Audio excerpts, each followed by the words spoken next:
Good evening. I'm Steve Jobs from Apple Computer. We're very glad to be here tonight. In 1984, Steve Jobs revolutionized computing.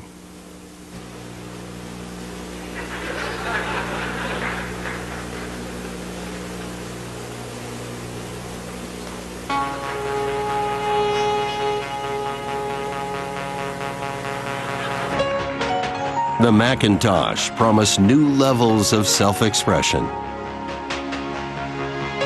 At launch, a familiar face. But another, perhaps not.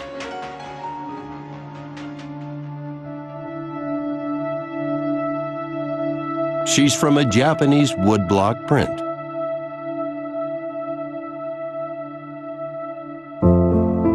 And when it comes to Jobs' love of Japan, she's the tip of the iceberg.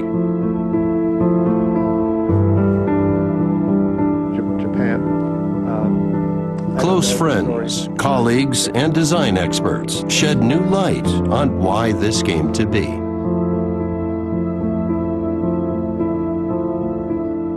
Steve was thinking about how do you take the things that the Japanese culture has developed in a way that it could go into commercial products. Steve was exposed to the way my mom decorated the house, the Japanese sense of style and design. Jobs developed close bonds with Japanese artisans. He wrapped his hands around the work. Then he would do this. He touched very gently, handling it with loving care. And their creations informed his own approach to design. One pioneer and a passion that changed the world.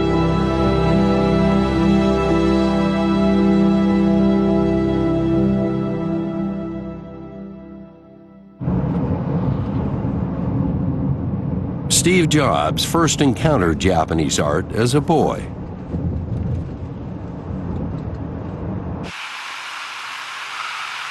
His best friend was Bill Fernandez, who hails from San Francisco. Question to answer, because this spans like a 12-year period, and what one thing was, I think... Bill was even Apple's very first employee. We started work on this in the garage. Before that, they whiled away the days tinkering with electronics.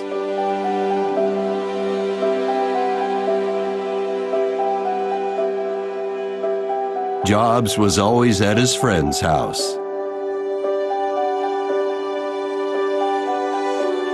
He felt right at home. And Bill's mother treated Jobs like a son. Bambi says he always had an inquisitive mind. He was in and out so much. Billy had a portion of the garage that we made into a desk for him to do his electronic stuff. He was interested in what was around him, and he was interested in talking to you, and he could talk well even at that time. So he was interesting to talk to as a person, as a friend. So we became very good friends. Bambi studied Japanese art, and her home was full of it. One wall featured 3 Shinhanga woodblock prints. Jobs was transfixed. The 3 Shinhanga hanging over the white couch in our family room, the one when you came into the house, the first thing you saw, he loved those. He was drawn to them. They appealed to him. There was one Shinhanga that had a forest and a person walking down a road that looked very similar to forests in California. We have a rare redwood forest, very tall stately trees. And he remarked, you know, is that California? And, you know, that looks like California. And she said, no, that's Japan, you know. The ones over the couch, those are the ones that caught Steve's attention. Even though over time he saw other ones that I added, those are the ones that he was drawn back to. And he would stand across the room from them and just look at them. And then as he grew older, he'd start talking to me. He'd look at the prints and he'd look at me and he'd say, you know, I think you should share. I said, no, I don't share my father's collection, but you're welcome to look at them whenever you want. Shin Hangai is a 20th century take on ukiyo-e, an older form of woodblock printing. Artists sought to modernize and increase the appeal of their craft, which was already popular overseas.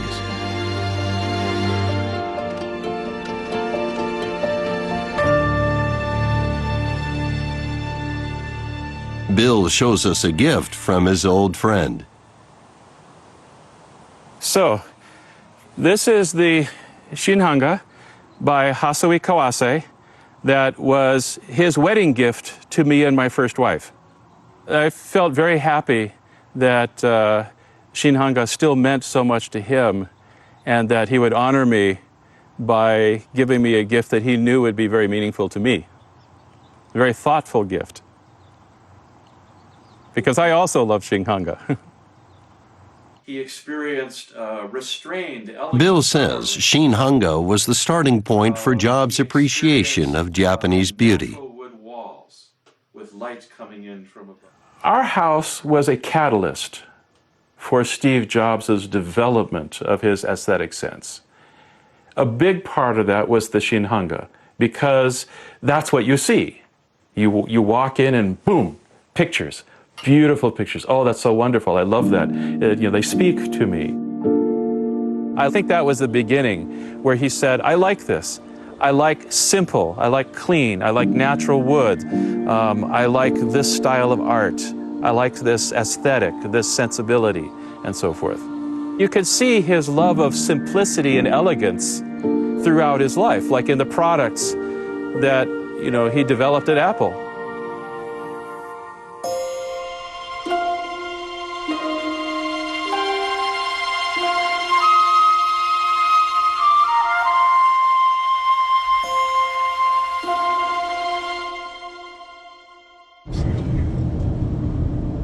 There are similar sentiments from a key player in Apple's history.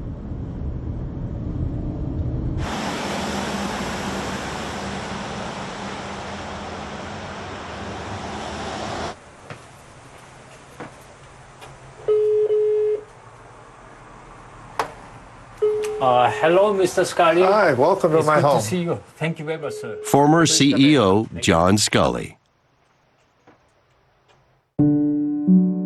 Jobs poached him from Pepsi, and the pair quickly became close.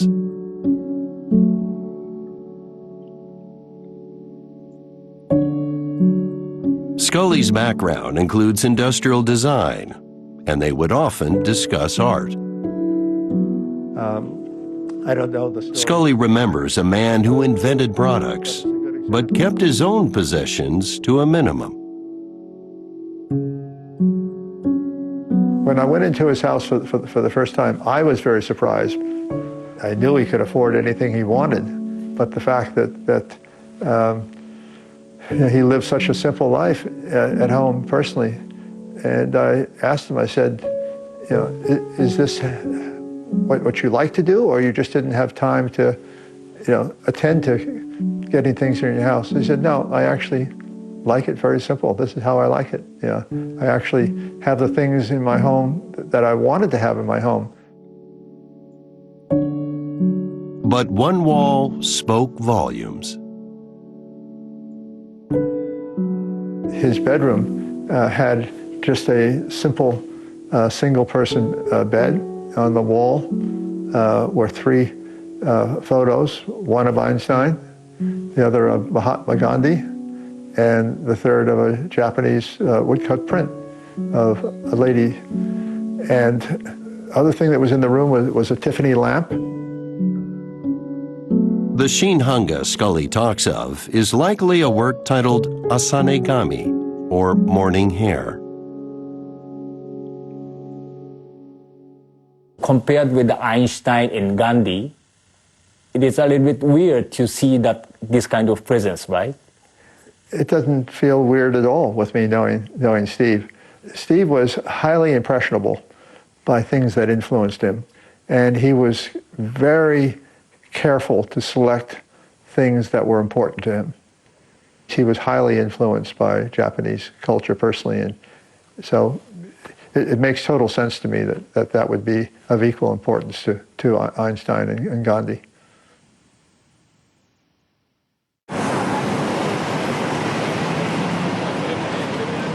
Jobs bought the work in Tokyo's upscale Ginza district.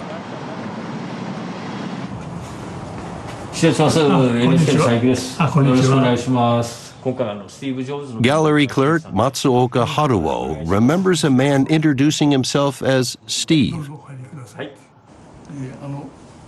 But this was no ordinary customer.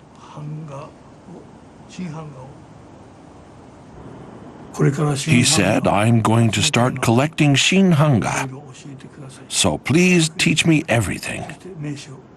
And he gave me his business card featuring the multicolored Apple logo. I was a little surprised because color printing was still very expensive at the time.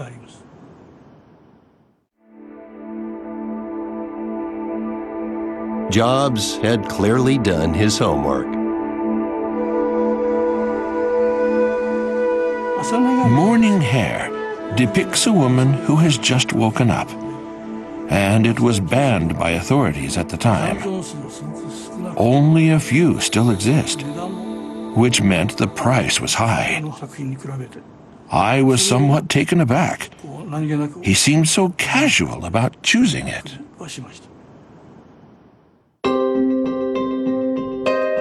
He was particularly fond of landscape specialist Kawase Hasui.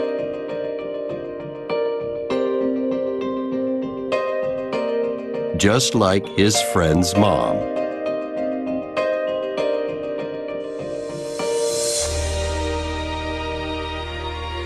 Hasui traveled across Japan, skillfully depicting nature and moments in time.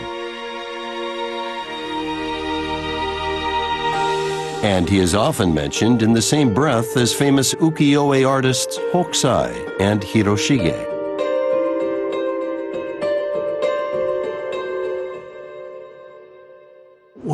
He wanted to learn, but already seemed to have a mental picture of everything and of what he liked. I was impressed by the way he could single out major works. Shinhanga are deceptively simple. The production process is actually highly intricate.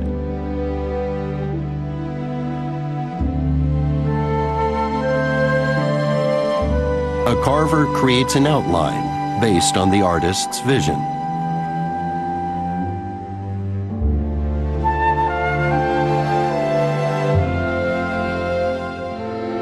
And wood blocks are made for every color.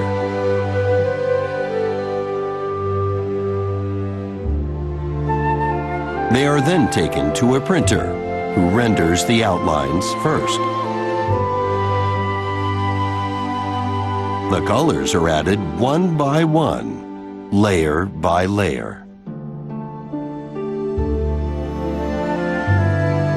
With ukiyo-e, the craftsmen work independently at each step.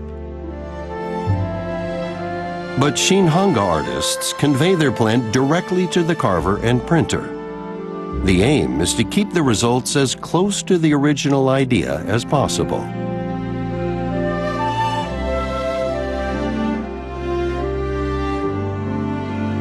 The number of layers increased as artists pushed the boundaries. In some cases, more than 30. That's 2 to 3 times more than your typical ukiyo-e.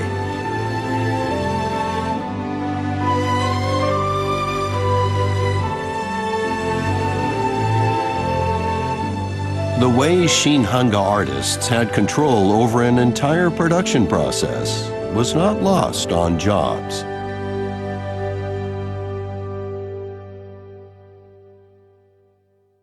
I do remember distinctly that he was very excited when he came back, and we met in New York at the end of March when talking about the Shinhanga, because he said, I really was so excited on this trip because I thought that the woodcuts were made by different people. It was a collective process. And then I was introduced to the Shinhanga, where it was the individual expression of a person from artist to carver to printer. And he said, that's exactly what we're trying to do with technology, with Macintosh. You could create the design, you could render it in a digital format, and then you could print it out on a printer. And he said, that's the essence of what Macintosh is. And this day he was working on what he called desktop publishing, giving people the creative possibility to print on their own desk. Jobs amassed as many as 48 Shinhanga over the course of 20 years.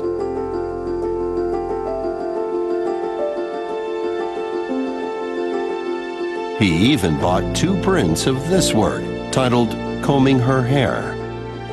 A beautiful lady and a model for self-expression.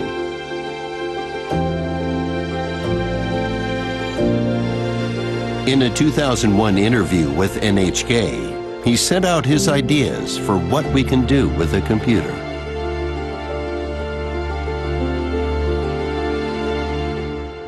I shoot some footage, and I remember making my first iMovie where I could edit the clips together, and I could put some cross dissolves in and some titles on. And then I took one of my favorite pieces of music and stuck it in and added a soundtrack, and I made about a 3-minute movie.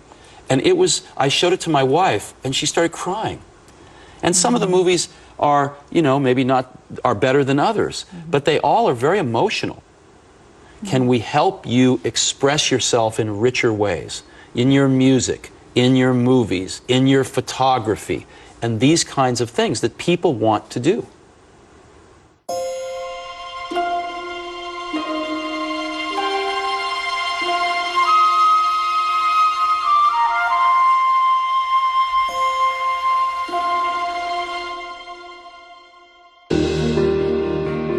Apple was on the cusp of big things back in the early 80s.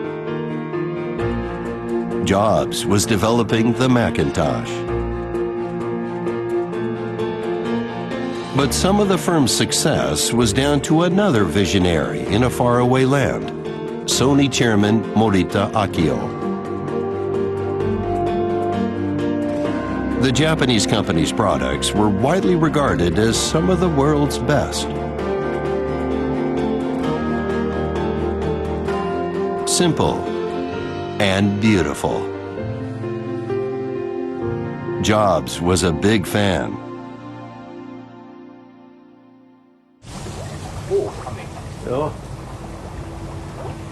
Sachiv Chahil used to be Apple's senior vice president of international marketing. He says Sony provided more than just influence. Okay, guys. Every component of the Macintosh, the Apple product, came from Sony. The screen was a Trinitron screen. In fact, the first even laptop was actually completely produced by Sony. So Steve Jobs had great respect for Sony, for its design, for its perfection, and its innovation in miniaturization. So that was the North Star for Steve, was Sony. Scully remembers meeting Chairman Morita in Japan and how Jobs made no secret of his desire to learn.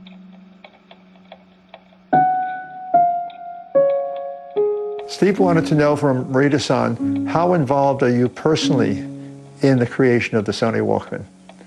And did you think up the product? You know, do you stay connected with the designers of the product? How much attention do you pay to the manufacturing of the product, the materials of the product? So Steve was very curious, and he was always asking questions. And it turned out that Morita-san was very involved in the product. You know, he was a product person, just like Steve Jobs was a product person. So they resonated in that way, in a very positive way. To Jobs, Sony products were like textbooks, not least the first CD Walkman.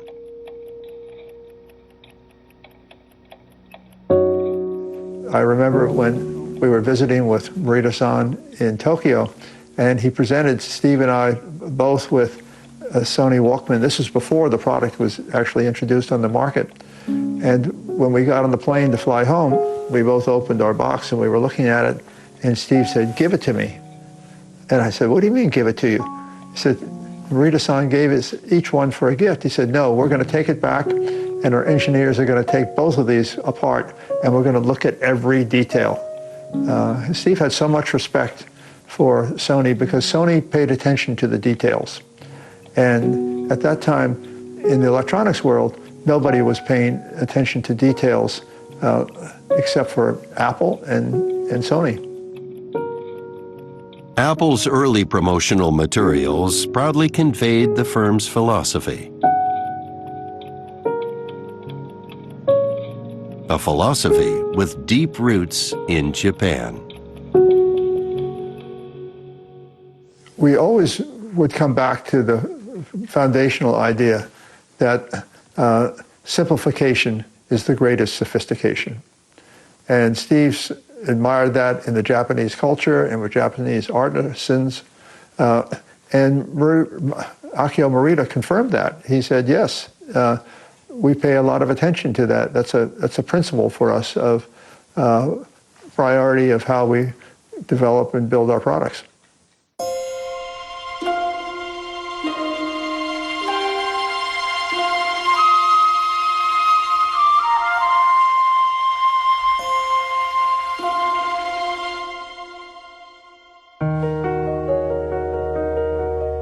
Jobs saw the need for a seismic shift in the way Apple runs.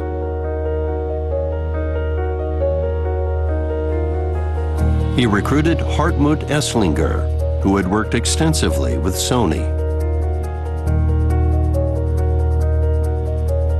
The designer created over 100 products for the Japanese firm, and Jobs was impressed.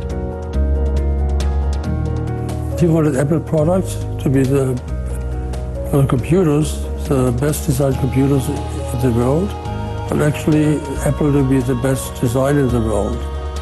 Quite ambitious. He also had a sense what is nice, what is not, but he didn't have a sense how to make it and how to get it through organization. So the first proposal Apple had internally was that the designers get a little bit more power by reporting to the engineering head of their group. Esslinger suggested the designers have control over the engineers, just like Sony. And he then proposed a series of designs that helped shape Apple's future. But it wasn't all plain sailing. That's kind of pretty radical. But he said it doesn't work otherwise. And the good thing is, Steve did it. Yeah. And actually, there were a lot of fights. For example, when that was installed, that Steve had me, and I just said, that's what we do. I mean, people hated it. They made their own designs parallel. They sabotaged it.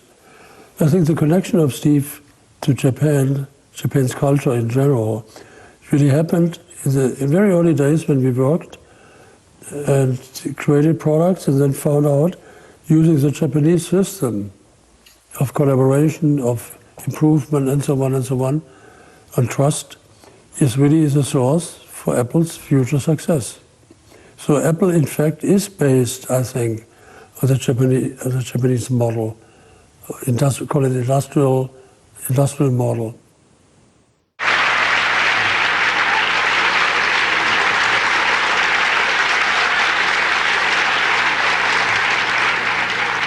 What we need now is the third industry milestone product, and that's what Macintosh is all about. Jobs imbued his groundbreaking computer with everything he had gleaned from Japan. It was his time to shine, to change the game, and he delivered. And when he's standing back there, he is shaking like a leaf. He's so nervous. And he turns to me and says, I can't go out there. He said, I'm too nervous to go out. I said, Steve, take some deep breaths. Breathe in deeply. Breathe in deeply. He's doing that, and he's taking in exaggerated breaths. And then all of a sudden, he has to go out on the stage. And I don't know what's going to happen. Steve goes out on the stage. The moment he steps onto that stage, he completely transforms. Suddenly he is totally confident. Suddenly he has every move perfect. Jobs made sure to tell the audience his invention would improve their lives.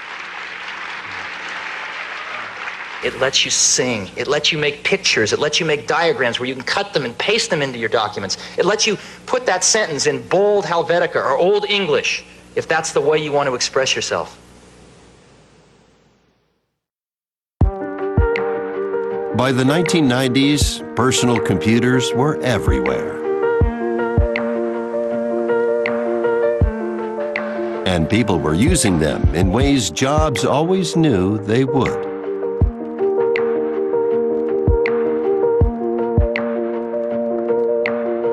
He told NHK of his ambitions to keep on innovating.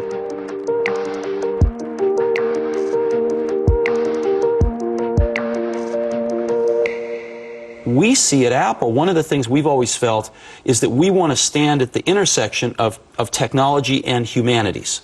We just talked to the side of people that has to add up, numbers and write a letter. But there's so much more to it than that. And I think we're finally, with this digital lifestyle era opening, going to be addressing those other things that all of us do, some of every single day.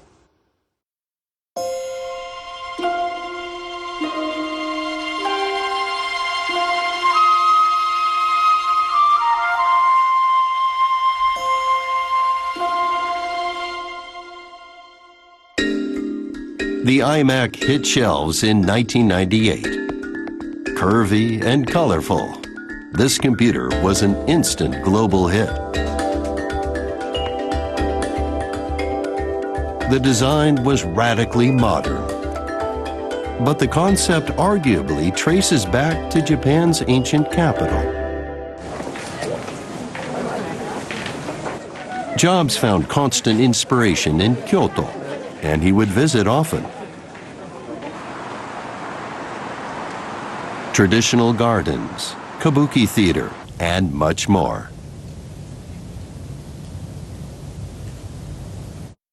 Sometimes we would stay at a ryokan inn, and Steve loved the experience of the tatami bed and just the whole ceremonial process of how food was served and just the process of taking a bath there. I mean, all of these things were almost ceremonial as much as they were practical.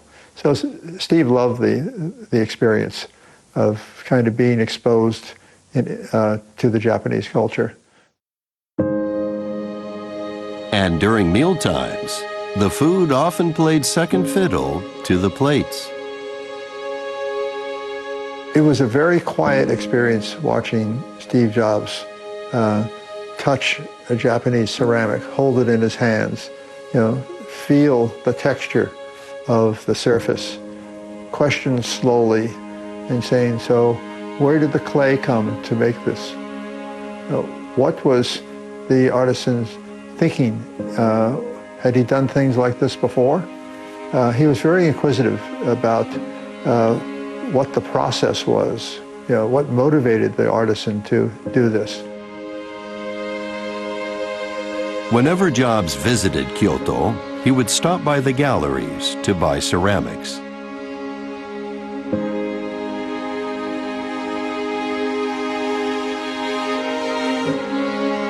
He even commissioned one artisan over a period of 10 years. ごめんください。NHK の佐伯と申します。 Shakunaga Yukio's pottery dates back centuries.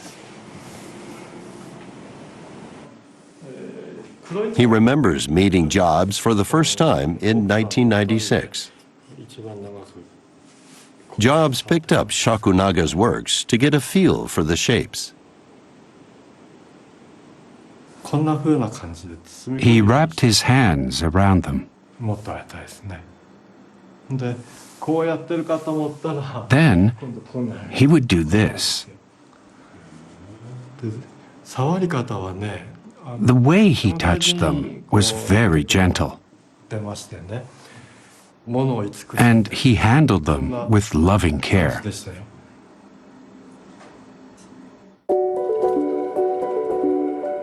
After a long time inspecting the works, Jobs would buy some.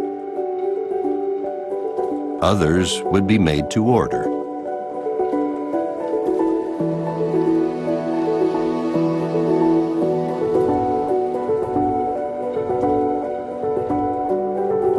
He wanted the usual items like vases, cups, and plates. But he was extremely particular.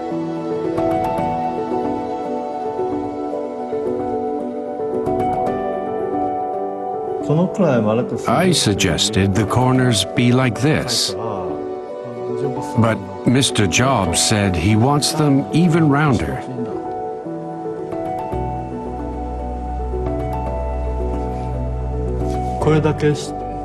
He was very specific. When corners gently curve, it's easier to follow the shape with the palm of your hand. It feels very different.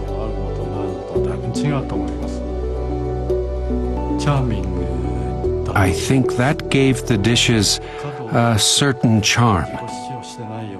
Works like this may appear unassuming, but they convey clear intent. Jobs was pursuing organic forms that make people happy.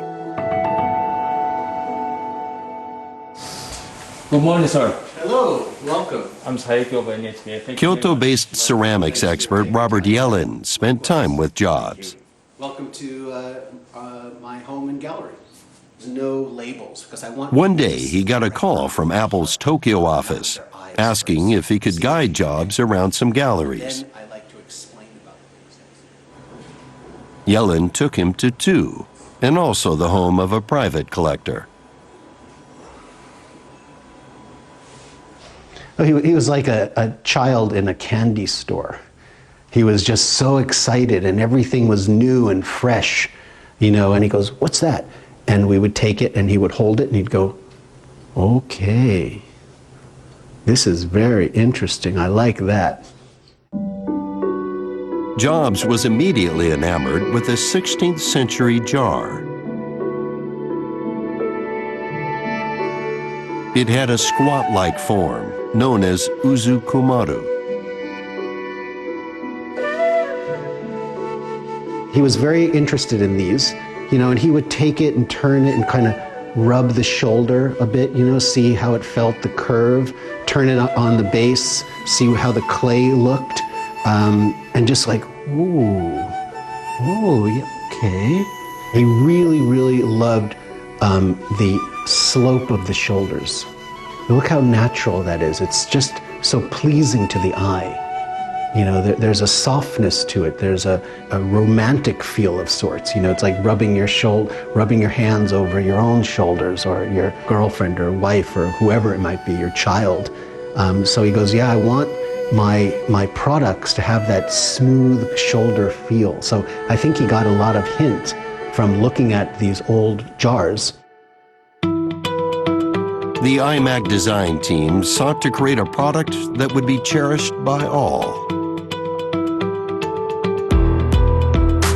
Every part, from the monitor to the mouse, featured beautiful curved lines.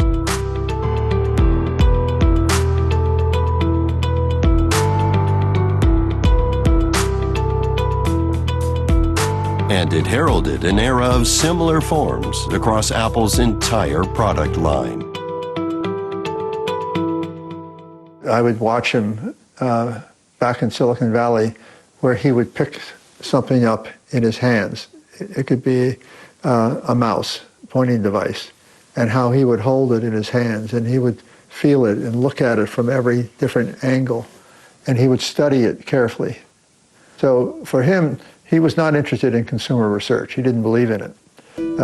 He was interested in his own ability to be able to determine what materials, what products, what shapes. So he had a lot of self-confidence in that. Steve was focused on, what impression is it going to make on the user? How will they feel about it? Can we make people aspire to have our products and fall in love with our products? Jobs was instinctively drawn to tactile shapes. And he used that sensibility to invent brilliant products.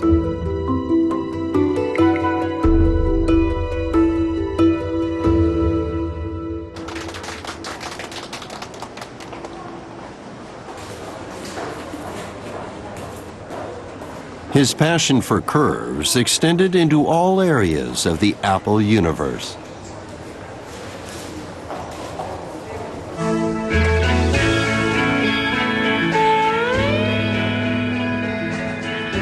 Now, this is our store. So the first 25% shows you our entire product line.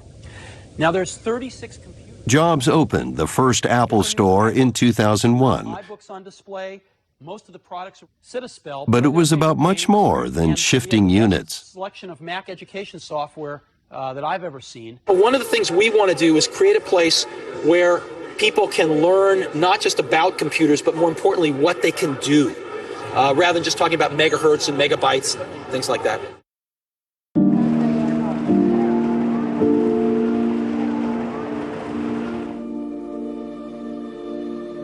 US-based Japanese art director Yagi Tamotsu helped with the store's basic concept.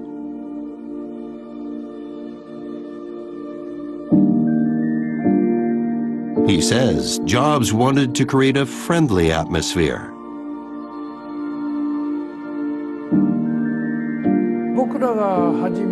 When we first started working together, the kidney shapes used for the children's desks were something visually very new. He most certainly had a preference for those curves, as opposed to the sharp edges you see nowadays at Apple stores. Jobs had full-size models made up of all the furniture. And true to form, he inspected them with more than just his eyes. He stood up and circled the counter many times, touching the edges with the palm of his hand. If the curves felt good, he could come to a decision. I felt computers on curved tables would leave a deeper impression on the customers than computers on square tables. That push for making things as simple as possible and visually memorable, I feel that was constant throughout the project.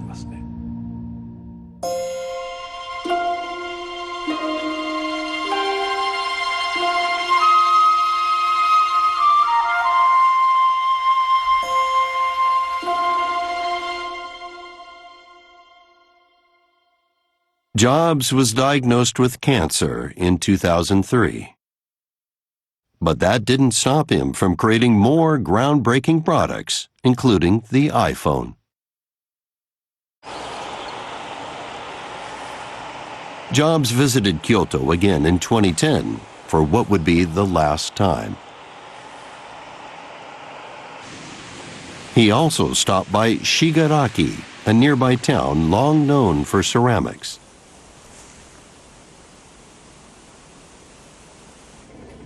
He wanted to meet the local craftspeople, including master potter Takahashi Rokusai V. His family has been producing ceramics for 2 centuries.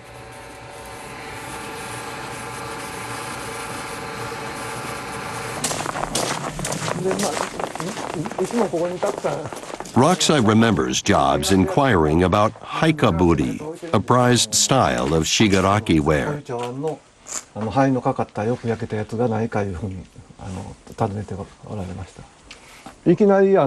He suddenly asked while holding a teacup, and I could sense he was a pottery lover. With haikaburi, ash from the burnt firewood becomes embedded into the clay. The results can be stunning. Artisans spend their lives refining the technique. But no matter how close to perfection they get, much of the process is left to fate. It takes 2 days for the kiln to cool down. We then take out each work. If I get just 1 or 2 good pieces, I'm thrilled. Rokusai was glad to meet someone as knowledgeable and passionate as Jobs.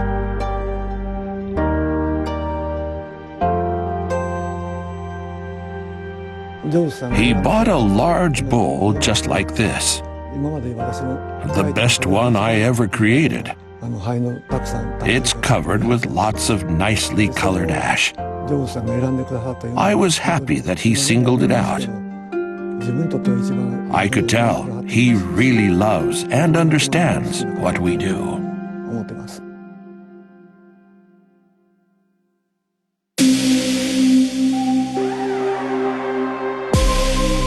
Jobs had a strong appreciation for the work that goes into making beautiful objects. You know, he took inspiration from Japanese culture in various means. You know, obviously one was pottery and the beautiful curve of shoulders of ancient jars.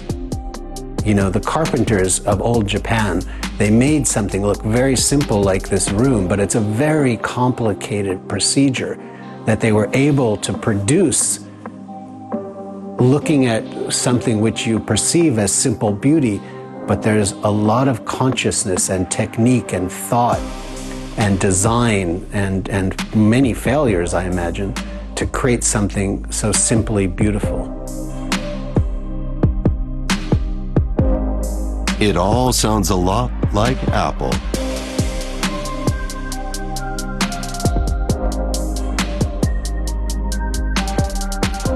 He said, what we do at Apple will have no compromises. So yes, we'll simplify, we'll find the essence that brings out the perfection of the vision, but we will take our time and do it right. That isn't like the United States, we create things quickly, and they may be popular, and then they may disappear, and that's not what Steve saw. He saw continuity through time with the Japanese culture, and always a purpose. And everything he did at Apple had a purpose. There was nothing accidental. Well, Steve loved beautiful products, and the distinction between a beautiful product, like the Sony Walkman, or a beautiful art object, like a ceramic, those had a continuity in terms of the principles that were involved. So Steve was fascinated by the fact that artisans, would spend a lifetime, creating a certain kind of product, and whether it was a print or whether it was a ceramic, and he just had so much respect for that. And what he wanted to do as a business leader was to commercialize those ideas.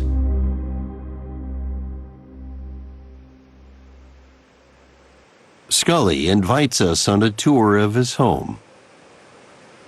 So I want to take you into my office and show you something that has great memories for me of my time together with Steve Jobs. Yes. Keep it in my office because Steve made a diorama for me as a surprise on the first anniversary of my coming to Apple. A diorama, handmade by Jobs. Apple and IBM are on the up. But there's also a Japanese flag. Perhaps Jobs was saving a little room at the top for a friendly competitor like Sony.